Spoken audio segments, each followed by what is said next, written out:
Hello friends, welcome back to Cini World. Today I will show you an action-adventure film from 2015, titled Chronicles of the Ghostly Tribe. Spoilers ahead. Watch out and take care. Many times through the years, strange things have been found in China during various excavations. From bones that don't belong to any known creature, not even dinosaurs, to thousand-year-old bodies with the skin and flesh still intact. One of the scientists involved is Professor Yang Shilin, who in 1978 inaugurates Post 749 in the Kunlun Mountains, a special team dedicated to specifically finding out the secret behind all these mysterious discoveries. It is now 1979, and Hu Bei is one of the many soldiers working hard in the excavation. The job is exhausting and he often falls from sheer fatigue, but the professor's daughter, Yang Ping, is always there to support him and help him regain his strength. When Hu Bei met her for the first time, he felt like she had known her for a long time. The two of them have a bond that makes his friend Kang Sun jealous. After the team retrieves another giant skull from an unknown beast, the cave begins shaking. And suddenly it explodes, destroying their whole camp. The soldiers, led by Officer Han Jiayuang, get their weapons ready to fight back, but the only ones to come out from the cave are Professor Yang and some workers. This incident isn't a complete loss, however. A path has opened inside the mountain, so they'll send a special team to go with Professor Yang to investigate. Yang Pin immediately volunteers to help her dad, and that causes Hu Bei to volunteer as well, which in turn makes Kang Sun come along too. The team enters the cave and follows the discovered path until they come across a giant chasm, which they proceed to climb down while noticing a butterfly-like creature flying around them. They eventually make it to an icy platform with another chasm in the middle, so they climb down this one as well until they find an unexplored cave filled to the brim with strange fossils. After wandering around for a while, they find an exit that comes out at a complete opposite mountain from the one they entered. There, Professor Yang tells Hu Bei that legends say somewhere in this area is the gate of an ancient kingdom belonging to a pent secret government. Their chat is suddenly interrupted when the other soldiers let them know of a very important find, a humongous paw print on the snow. While Han and the rest of the team finish installing a door at the mountain entrance, Professor Yang and his men begin following the trail of paw prints to find the beast that left them, which is actually nearby. The creatures they find first, however, are the little flying guys from the cave, but now they look at them more closely, they notice they aren't butterfly-like, they're weird-looking bats. Nothing happens when they land on a sleeve, but one of the soldiers catches one with his bare hand and that proves to be a mistake. He suddenly starts burning with a blue flame at an alarming speed until there's nothing left but his bones. Soon they're surrounded by these bats and the soldiers begin shooting to scare them away, but they lose a few men to the fire anyway. All the shots scare the giant beast and make it go away, but its sudden heavy turning causes an avalanche. The party starts running down the mountain as the snow swallows many of the soldiers. But there comes a point where they can't keep going, there's an abyss in front of them. They have no other choice but to jump, but before doing so, Professor Yang ties Hu Bei and his daughter together. The pair falls and their rope gets stuck on a piece of ice, and after moving from side to side a couple of times, the friction makes the rope break and the two of them fall. Even months later while sleeping on a train, Hu Bei doesn't understand how he survives that fall, especially after losing even more men that get killed by hitting their heads or getting stabbed by the ice. When he awakes at the bottom of the abyss, there are only 4 party members left: Hu Bei, Professor Yang, Yang Ping, and Kang Sun. After retrieving as many fallen supplies as possible, the now very small team lights up some torches and continues their exploration. They come across a huge cave with a tall tower inside surrounded by building ruins that Professor Yang calls the Sacred Palace of Kunlun. The tower is said to have 9 levels where demon creatures have been sealed, and it's what Professor Yang has been looking for all this time. He gets on his knees in a sign of reverence, then lights up a candle waiting at some sort of altar, which creates a freaky, dull flame that causes a bunch of bats to show up and surround the tower with a red glow. Professor Yang believes Hu Bei and his daughter can open the tower door, so he sends them. And when they walk in hand, the professor's theory shows to be true. The door opens and starts glowing as a light appears at the top of the tower, summoning a bunch of spirits that fill the room. But all of it suddenly goes away when Kang Sun puts out a candle, not liking the idea of opening the gates of the devil. The cave is beginning to collapse, so the group gets going before they are reached by the rocks or the bats, who are now chasing after them. Kang Sun sacrifices himself and stays behind to serve as bait, getting killed by the bats. Blue fire and taking out a bunch of them when his body explodes. There's still a bunch of bats free though, and they go after the remaining trio, who at least have put some distance between them. They find an exit but they can't go much further. It takes them to a high edge behind a waterfall. The bats catch up and, as Hu Bei tries to fight them off with a torch, they manage to bite him and start a fire on his shoulder. Yang Ping pushes him off the edge so he falls into the water to put the fire off, and she and her dad quickly follow. Hu Bei and Yang Ping find each other underwater but are quickly pushed apart by another giant dinosaur-like creature that captures Yang Ping in its mouth and takes her away. Devastated, Hu Bei swims out of and makes his way back to base under freezing temperatures. The burn on his shoulder is taken care of while Officer Han tells him they've found All the party's bodies except Yang Ping's and the professor's. Hu Bei is the only survivor. He decides to quit this life and return home, but on the train ride, he keeps imagining Kang's son is there with him, undisappointing himself when the illusion goes away. Hu Bei gets out at a train station near the countryside and is picked up by his new employer, Mr. Wang, unaware that Officer Han and scientist Chen Dong are looking for him. The year is 1982 now, and Hu Bei begins working at Mr. Wang's library, which makes for a very peaceful life.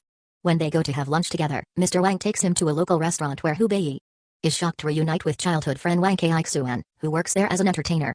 Hu Bei suspects Mr. Wang has taken him there on purpose. While working at the library, Hu Bei finds a book of Professor Yang's research that even includes an illustration of the Demon Tower, making realize opening it has always been the professor's goal, and he also has always known Hu Bei and Yang Ping could do it, which is why he tried to keep them together and safe. Meanwhile, at post 749, the explorers found a coffin with a living woman inside that looks just like Yang Ping but calls herself Shirley. She seems to have some mysterious powers that she can't control but no memory of Yang Ping. So for now, they'll keep her locked and under constant watch while they offer her treatment. Back to Hu Bei, he keeps receiving Professor Yang's books at the library with specific pages marked for him. With Wang Kaixuan's support, he becomes obsessed with these legends and spends months studying them, helping him understand the real story behind them. There used to be a humanoid race from the demon's world, whose ancestors came from Saturn. They're the successor of both demon and man, and the tower is their legacy. There were supposed to be guards protecting the tower, but 10,000 years ago, this race disappeared from Earth because humans finally broke out from demons' control. There are some questions he can't still find answers to, however, like why he and Yang Ping could open the tower, why the professor wanted to open it in the first place, and who keeps sending him all these books. 3 years later, in 1985, Officer Han is shocked to learn his team has found Professor Yang alive in the mountains, hiding inside a cave. Meanwhile, in West China, Oil City finds itself under the attack of the mysterious giant beasts. They destroy everything on their path, leaving nothing behind but ruins. Professor Yang tells Han that this must be the consequence of having opened the tower. So he goes to the area to investigate. This incident seems to have awoken Hu Bei's shoulder scar, which starts bothering him often, and his visit to the doctor causes him to appear on the system, which gives away his location to Han. One afternoon, the shoulder pain gets so strong that suddenly it lights a fire on Hu Bei's back, and he begins to display powers of his own, making every piece of furniture in the library float. Mr. Wang shows up, treating this as if it was perfectly natural, and explains that because of the bad attack, Hu Bei's blood has been contaminated by a demonic force that now gives him powers but could drag him to hell. Hu Bei doesn't understand how Mr. Wang knows all this, so he uses his own powers to transform the library into an old tomb and reveal he's the protector of Prince Yi of Sulin Nation. There are protector spirits here too, like there had been back at the tower, including Kang's sons. Mr. Want explains that Prince Yi was Hu Bei's predecessor and he had been the one to lead mankind against the technologically advanced demon race that had taken over Earth. Prince Yi used his own body to seal the tower, and most demons left the planet, although a few of them hid and took human form, even going as far as marrying humans themselves. They want Hu Bei because as a descendant, he's the only one that can open the tower and free the demons again. At post 749, Officer Han is furious to learn that his team has lost Professor Yang, but some sudden news changes his mood for the better. Shirley has woken up and claims she has her memories back, so she wants to go looking for her father together with Hu Bei. Han travels to the library to recruit him, but Hu Bei refuses to get back in action. After seeing so much death during the last mission, he quickly changes his mind, however, when he learns about Shirley since he misses Yang Ping terribly. Mr. Wang thinks it's a bad idea for him to go when demons want to capture him to reopen the tower, but Hu Bei wants to understand how Yang Ping has come back to life, and now the beast spirits are attacking the prince's tomb too, so something needs to be done about it at the source. Hu Bei leaves the library with Wang Kaixuan, who wishes to help. They travel to northern China where they meet the team that will be looking for the professor.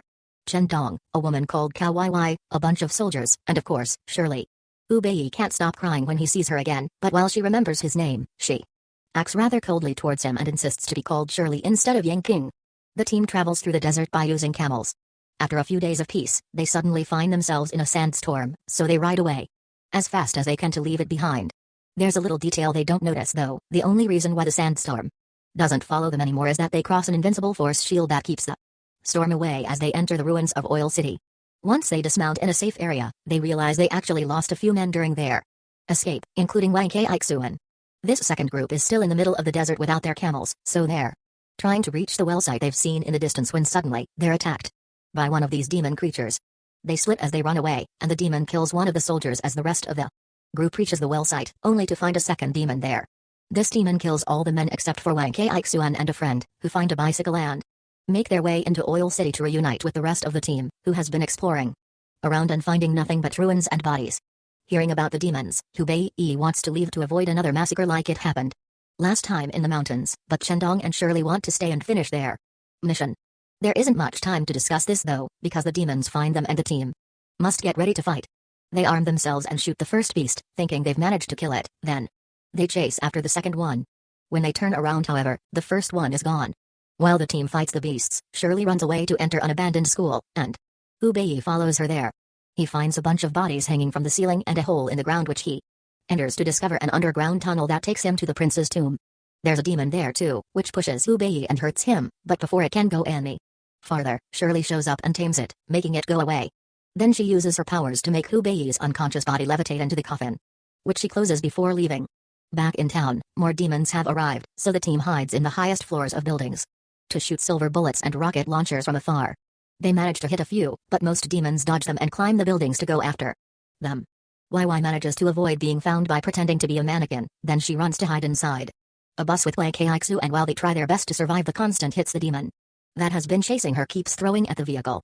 Hubei wakes up inside the coffin and is desperate to get out, but he notices something magical is happening. His wounds are closing and healing at an incredible speed.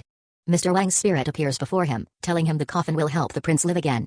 Then Hubei finds himself falling through darkness and showing up in front of the tower. There, he can finally learn what has happened to Yangping, the beast that captured her, brought her to the cave and dropped her on the flame, which burned her body and made it apt for the demon queen to take over. Now Shirley is in control of the demons and is unleashing them in town. After the beast is gone, Hubei approaches the tower to talk to the queen's spirit, learning that Yangping was the other person that could open the door because she's her descendant. She refuses to give up her body, and points out that killing her would kill Yangping as well. Hubei swears he'll find a way, and finding this amusing, the queen sends him back to town. Finding the demon attacking the bus, Hubei quickly shoots it to free his friends, but he can't do anything about Chen Dong, who is hanging on the edge of the roof. The demons keep coming after him, but Shirley needs him to open the tower door, so she jumps in his defense, throwing a car at the beasts to make them go away. The ones attacking their friends are still around and ready to strike. Chen Dong is even putting his gun against his temple to choose his own death instead of giving his life to a demon. But at the moment, Hubei looks into Shirley's eyes and realizes he'll never get Yangping back, so he shoots her 3 times, causing all the demons to disintegrate and the tower to crumble. Admitting Hubei is the only one with the power to kill her, Shirley kisses him before falling unconscious and transforming back into Yangping.